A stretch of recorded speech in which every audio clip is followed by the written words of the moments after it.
গণমাধ্যম যাতে ফ্যাসিবাদের পক্ষে কাজ করতে না পারে তা নিশ্চিত করতে হবে। জাতীয় প্রেস ক্লাবে এক আলোচনা সভায় কথা বলেছেন প্রধান উপদেষ্টা প্রেস সচিব শফিকুল আলম।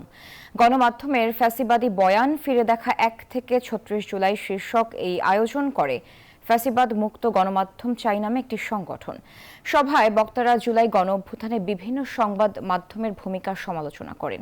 প্রধান উপদেষ্টার প্রেস সচিব বলেন, সাংবাদিকতা এমন হতে হবে যা যে কোনো সরকারের গঠনমূলক ও যৌক্তিক সমালোচনা করবে, প্রয়োজনে কাঠগড়ায় দাঁড় করাবে সরকার সহ যে কোনো ক্ষমতাসীনকে।